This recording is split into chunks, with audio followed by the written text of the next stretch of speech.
A seguir, Programa Painel.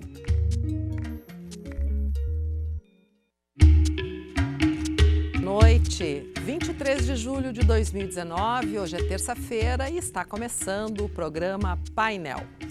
O Ministério da Economia cogita limitar os saques do FGTS neste ano a no máximo R$ 500 por conta ativa e inativa.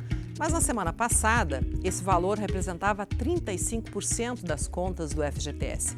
A medida foi alvo de críticas do setor da construção civil, que defende aí que os recursos do fundo sejam aplicados na indústria, para viabilizar obras da habitação. O assunto de hoje do programa Painel é este. Estamos ao vivo pela UPF TV, no canal 4 aberto e no canal 14 da NET. O painel também é transmitido pela rede de rádios UPF, no Facebook e no site da UPF TV. Participe você também.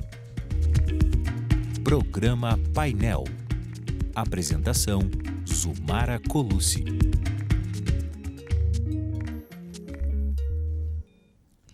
E olha, para participar do programa é só acessar o Facebook e o Instagram da UPF TV ou pelo WhatsApp.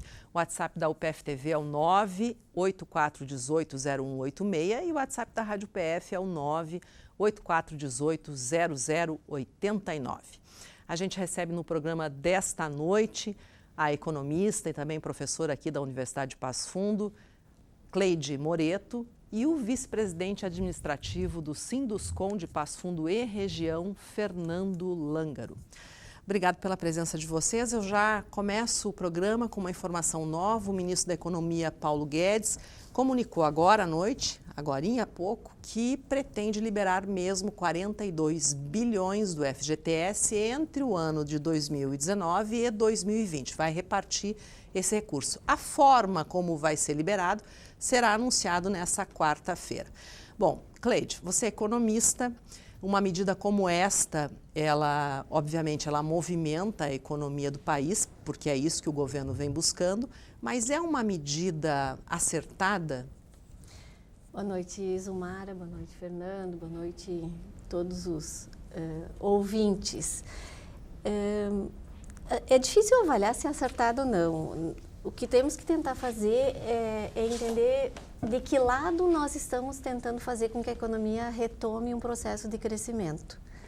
Falar em possibilidade de saque de um recurso que fica aplicado e que os trabalhadores têm por um motivo precaução é liberar renda na economia e isso, consequentemente, vai ter um aumento no consumo. Então, essa medida é uma medida, eu diria, pontual, é uma medida superficial. Paliativa, eu ouso falar, talvez. Eu não gosto muito do termo paliativo, mas eu diria que ela é superficial porque nós não mexemos na raiz da questão. Nós não estamos trabalhando com aquilo que chamamos de um modelo de desenvolvimento que indique por onde é que nós vamos retomar. Se nós fizermos uma retrospectiva das medidas que foram tomadas anteriormente para tentar retomar o crescimento, elas sempre se deram pelo lado do consumo. E as experiências que nós vemos de países que tiveram um resultado positivo é que nós temos que mexer também pelo lado da produção. Nós temos que encontrar uma maneira de fazer com que os empresários de qualquer dimensão, desde o pequeno até o grande, voltem a investir. E que o capital produtivo, o investimento produtivo, seja mais atrativo que o investimento financeiro, ou a aplicação financeira. Por isso, falar que é a medida adequada, eu diria que não, mas é o que se tem para o momento. E aí o que causa um pouquinho de estranhamento para as pessoas, tanto para o lado da produção quanto pelo lado das famílias, é que nós não temos certeza de como vai acontecer. Parece assim que vai sendo divulgado algum tipo de informação que toca no aspecto, mas que não esclarece. Então, a princípio, eram 35% de cada conta? Não, e de quem ganhava até um determinado valor. Depois ia reduzindo gradativamente até chegar a 10%. Então, quem ganharia mais, ou quem tem mais valor, né, depositado, poderia sacar menos. Quem tem um valor menor depositado poderia sacar mais. Agora vem a notícia de 500 apenas. Então, o impacto que isso geraria na economia, reduzindo esse valor, ele é menor do que poderia ser. Agora, historicamente, a liberação do fundo de garantia, ela se dá só nas contas inativas, não é? A novidade aí é que o trabalhador vai poder sacar a conta ativa. Que efeito ou que problema isso pode causar? Olha, Zumara, eu digo assim, infelizmente, nós não temos um hábito do cidadão em geral de ele olhar para o recurso dele e fazer a avaliação do melhor destino possível. Então, se a gente avaliar do ponto de vista do fundo de garantia, ele tem o intuito de servir como modelo precaução, um motivo precaução. Eu guardo dinheiro lá por uma necessidade no futuro. Enquanto isso, né, todos os programas que envolvem políticas públicas utilizam esse recurso e fazem fomentar a economia pelo lado da produção. Mas o trabalhador, se ele não sabe o que fazer, nós imaginamos, ele poderia retirar, já que rende 3%, um pouquinho mais por ano, ele poderia retirar e aplicar ou em títulos públicos ou numa outra forma de rentabilidade. Tá? Mas, infelizmente, não é o que acontece. Tá? A gente vai saber depois do segundo bloco, com uma enquete que a gente fez nas ruas, o que os trabalhadores fariam sacando o FGTS. É bem interessante a resposta. Mas eu quero saber do Fernando, porque quando a notícia saiu na semana passada, Fernando, que seria 35% das contas, quem se movimentou foi o setor da construção civil, porque esse é um fundo importante para esse segmento. Qual é a visão que Passo Fundo, Sinduscon tem a respeito disso? Sim, boa noite, Zumara, boa noite, Cleide. Na verdade, sim, se nós formos ver, o setor da construção civil se movimentou porque ele é afetado diretamente por essa liberação dessa verba, né? Se nós formos pegar, eu vou falar por um pouco da indústria da construção, não afeta somente o lado da incorporação imobiliária, no caso de uma MRV a nível nacional, que é a maior incorporadora da América Latina, que ela depende desse recurso para fomentar seus negócios. Ela também afeta, essa medida também afeta empresas que trabalham com infraestrutura urbana, grandes empreiteiras, por exemplo, né, que trabalham na área de obras públicas e saneamento básico é um exemplo disso.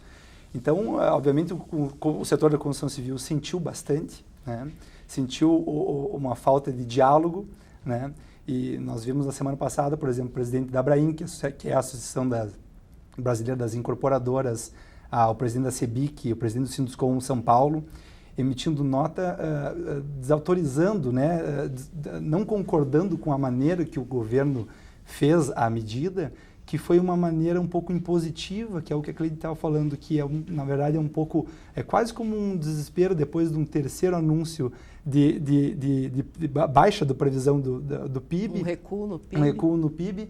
E isso a gente vê, por exemplo, pega um setor da construção civil que tem uns prazos muito lentos. Se nós pegar, por exemplo, no caso da incorporação imobiliária, que trabalha com 2 anos de planejamento, 3 anos de produção. Então, nós estamos falando de um cenário de 5 anos. O cenário de 5 anos, como que um setor da indústria da construção vai se planejar, sendo que uma notícia dessas foi posta sem debate, sem discussão, no meio da roda, né?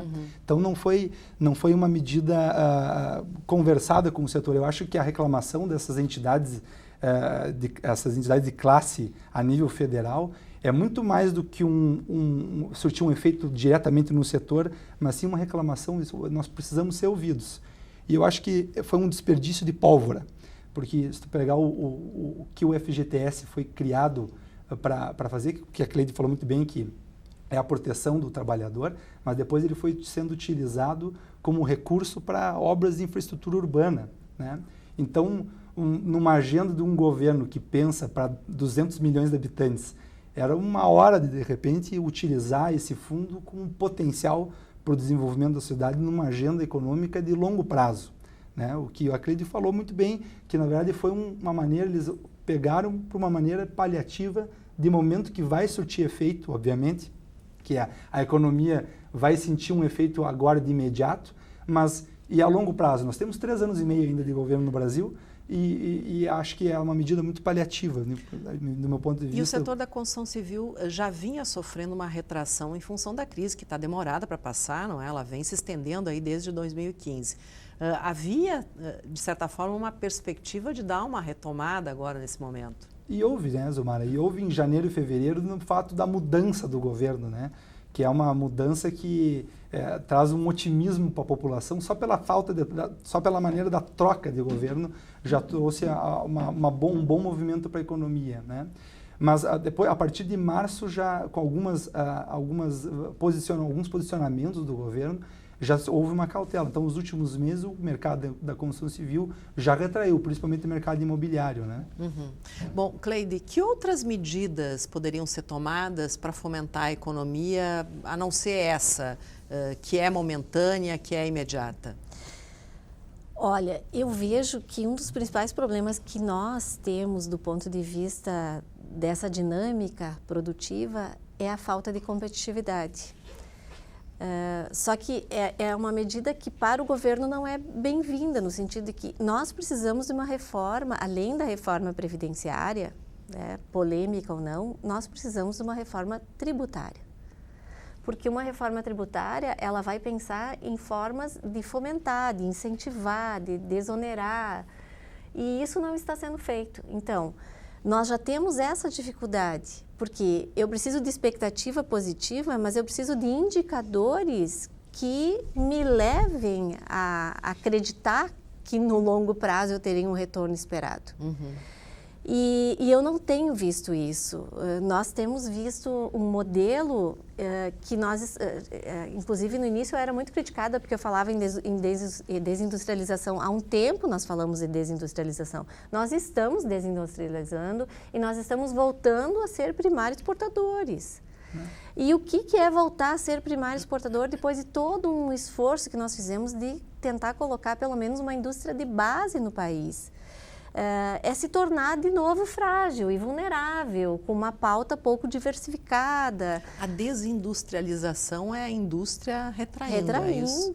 Retraindo. É não produzindo. Digamos assim, quando eu falo desindustrializar é porque aumenta a participação do setor primário e do comércio e serviços. Mas quem mais agrega valor na economia é o setor industrial.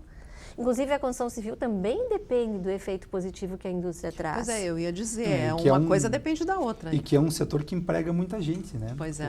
O fato que, por exemplo, outro significado da palavra industrialização, a construção civil brasileira não é tão industrializada, o fato ela emprega muita gente também, né? Então, eu acho que, por exemplo, a utilização desse recurso para fomentar obra pública, é o caso da pós-crise de 29 americana, que fizeram o New Deal, que grandes obras públicas para incentivar a construção civil, que empregou muita gente, que é uma outra alternativa. Não só a construção civil, né? Exatamente. São as políticas que nós chamamos da economia de keynesianas. A chamada foi o Estado intervir porque nós não conseguimos ter renda suficiente para poder incentivar a produção novamente. Exatamente. Então, é aí que a gente tem que ver até que ponto o Estado tem que entrar e recuar. Só que isso que a Cleide está falando significa de uma agenda de longo prazo. Tu investir na construção civil brasileira, tem que pegar uma agenda de, como eu falei anteriormente, é uma agenda de anos de planejamento. Pois é, então não é para efeito imediato. Isso que é interessante. Que tu falou aí, não são só imóveis, incorporação, mas também obras públicas, e também é uma cadeia produtiva que está ao redor. Aí, porque a gente fala em construção civil e pensa que é só o pedreiro, o mestre de obras, enfim, ali naquela edificação, mas não tem uma cadeia, não é, claro, produtiva toda ao redor da indústria da construção civil. Fornecedores de materiais, né? É uma cadeia importantíssima na economia, emprega muita gente, né? E nós vamos pegar, por exemplo, o incentivo de obras públicas de saneamento básico, por exemplo.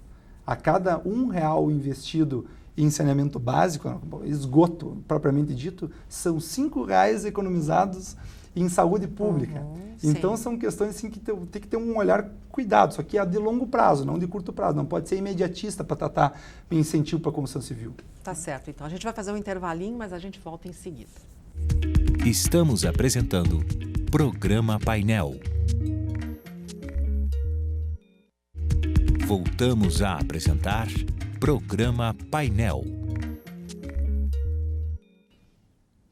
Olha, a pauta de hoje é a economia. Que medidas o governo deve adotar para movimentar, aquecer a economia? Essa é a questão que a gente está debatendo hoje. Participe do programa você também, acessando a página da UPF TV no Facebook ou pelo WhatsApp. Lembrando que o WhatsApp da UPF TV é o 984180186 e o WhatsApp da Rádio UPF é o 984180089.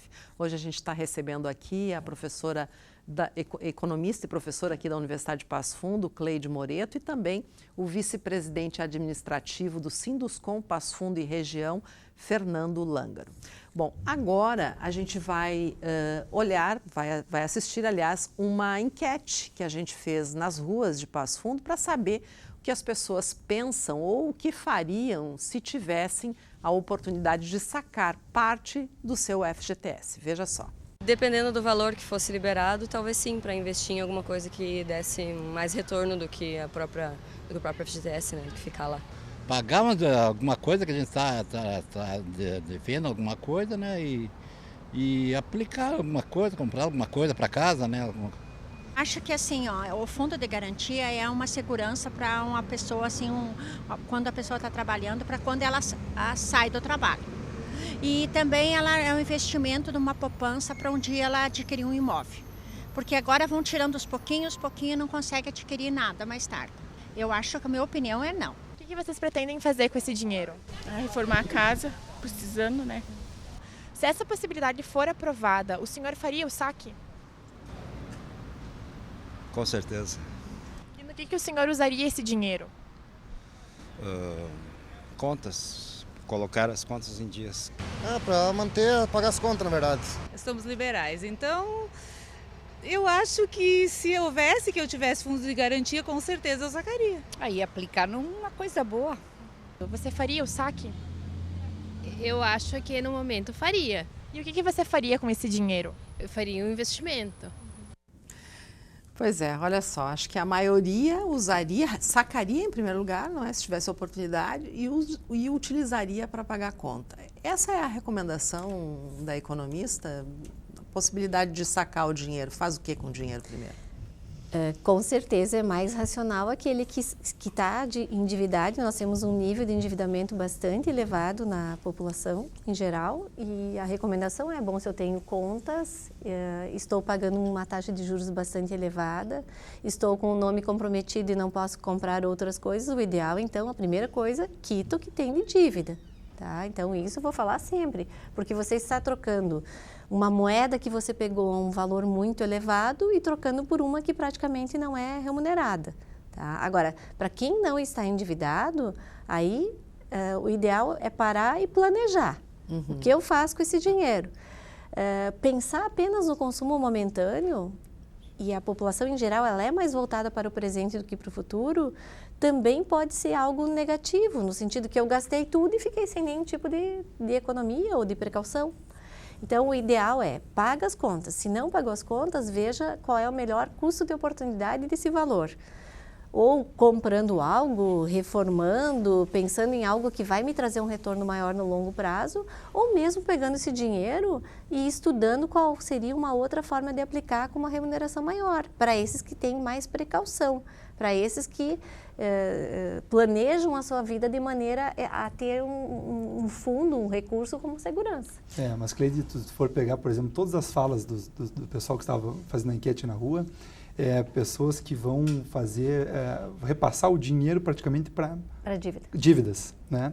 Não é o que tu comentaste antes, por exemplo, que o ideal seria para fomentar a indústria, seria a geração de emprego, né? Nós estamos falando somente de pegar uma verba e passar para pagamento de dívida pessoal, né? Isso não, momentaneamente vai movimentar a economia, mas de longo prazo, como a gente falou, de incentivar a indústria que é geradora de emprego e renda para a população, para a economia brasileira, não é essa a realidade, né? É o efeito multiplicador que a gente fala. O Cauã Fiebig, do bairro São Cristóvão, na verdade ele quer saber o seguinte, se o trabalhador tendo contas inativas e ativas, de qual das contas sairá o valor disponibilizado para o saque? Na verdade, são contas ativas e inativas. A novidade é que vai poder sacar as contas ativas, mas a fórmula como isso vai se dar não está definida. Vai ser definida, vai ser anunciada nessa quarta-feira. Agora, Cleide, se eu não tenho dívidas, se eu estou tranquilo, é melhor eu sacar esse valor e aplicar de uma outra forma que possa render mais? Com certeza, porque nós temos muitos outros ativos ou portfólios que nós chamamos no lado financeiro que permitem um retorno mais elevado. Você ganharia mais, inclusive esse valor ele remunera abaixo do que deveria ser. É direito do trabalhador poder aplicar numa outra forma, né, que renda mais, que seja mais atrativo ao próprio mercado.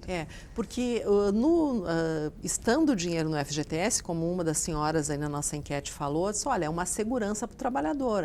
Esse dinheiro ele pode comprar uma casa, está ali quando ele sair do emprego. Ele tem que sacar, investir bem e não mexer no dinheiro, porque também não vale a pena ele sacar e mexer no dinheiro. Consumir por consumir, ele vai ter um efeito que vai se diluir muito rapidamente. Essa é a minha maior preocupação, no sentido que, bom, vai resolver um problema de uma maneira muito rápida e depois? O que nós vamos fazer depois? É essa a grande pergunta que fica. Passado esse primeiro momento de euforia ou de injeção de um pouco mais de recursos, porque da maneira como está também não vai injetar tanto recurso, não. 42 bilhões. Eu não consigo avaliar esses 500, não consigo imaginar como que R$500 de uma conta eu chegue no impacto dos 42. Eu imaginava antes que com os 35%, né, com aquela redução gradativa, até poderia chegar. Por isso que eu acho que ainda vai ser modificado. Possa ser esse anúncio que deva ser feito nessa quarta-feira. Para complementar a informação. E não os R$500, porque realmente R$500 é um valor irrisório, né, para resolver um problema de dívida de alguém. Agora, Fernando, existem dois efeitos do saque do FGTS. Primeiro, que tu descapitaliza um fundo que é importante para a indústria. Segundo, que tu deixa o trabalhador também sem um recurso para investir em imóvel. Exatamente.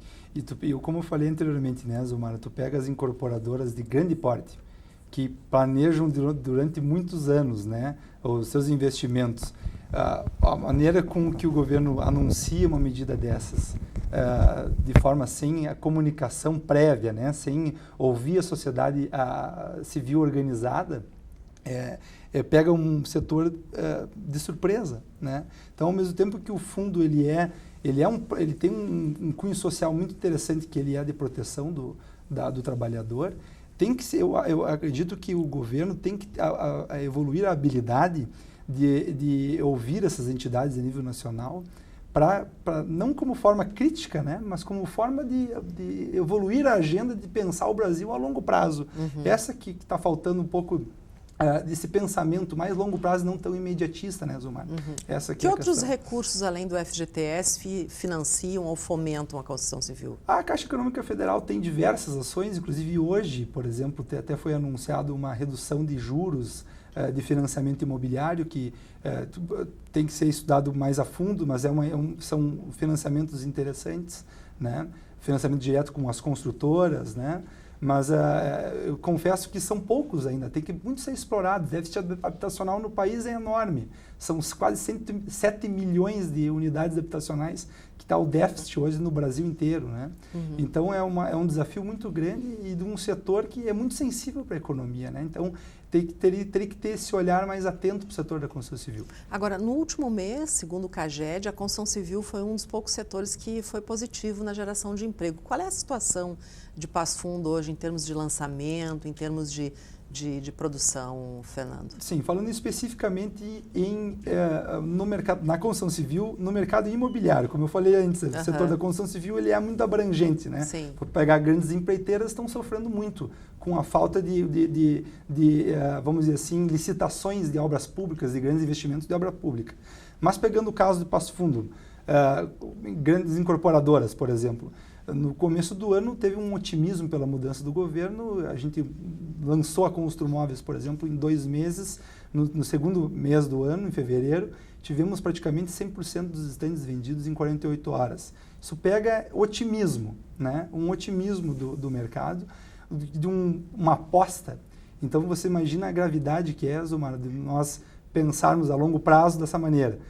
jogando no mercado 16 grandes lançamentos, que mais ou menos o que o Sinduscom prospectou de lançamentos para a feira de outubro, que obviamente movimenta a cidade, porque, como tu falaste anteriormente, é um setor que ele vai movimentar até mesmo os cofres públicos, porque ele gera IPTU, né? Ele gera tributos municipais, toda a cadeia, a repercussão dele toda a cadeia de fornecimento de materiais e prestadores de serviço, arquitetos, decoração, tem todo lojas de materiais de construção, fora os prestadores de serviço, como tu comentou agora, né? Então é um setor que ele é muito sensível, ele é primordial para a economia, né? Então no início do ano a gente sentiu essa melhora, mas as vendas desaceleraram nos meses seguintes, né? Nos próximos meses que antecederam o final do semestre, né? Houve uma retração de forma geral assim da economia. Tu acha que, Cleide, dá para mudar esse quadro nesse segundo semestre? Ainda há chance de recuperar o ano ou vai ser difícil? Eu sou mais pessimista do que o normal, digamos que vocês veem que todas as previsões, todas as equipes, né, os grupos que costumam fazer previsão de cenários, eles vêm reduzindo as projeções. E por que reduz? Porque percebe o movimento dos indicadores básicos. Uma coisa bastante importante, o investimento produtivo mesmo, insisto nisso, ele vem reduzindo. Por quê? Por uma questão de expectativas. As expectativas não concretizadas, elas acabam se transformando em incerteza e risco. Se tu aumenta o risco, o valor que você imagina que tem que dar de retorno do teu investimento tem que ser muito maior. Então, eu prefiro não insistir, eu vejo assim um momento de stand-by. Né? As empresas estão aguardando e assim... Não é falta de recurso, não é falta de dinheiro, né? Não. É só... O recurso existe, mas ele está sendo aplicado naquilo que dá segurança para quem aplica. O mercado financeiro hoje de observação, por enquanto. E, infelizmente, nós que somos um polo de comércio e serviços, nós temos visto um setor de comércio numa situação bastante delicada, bastante fragilizada. Muitas empresas fechando, empresas inclusive tradicionais. Aliás, a medida que vai ser consolidada amanhã com o anúncio, ela beneficia hoje diretamente o comércio. Tá certo, então. Obrigada pela presença de vocês no programa de hoje. Acho que foram esclarecedoras as questões levantadas e colocadas aqui.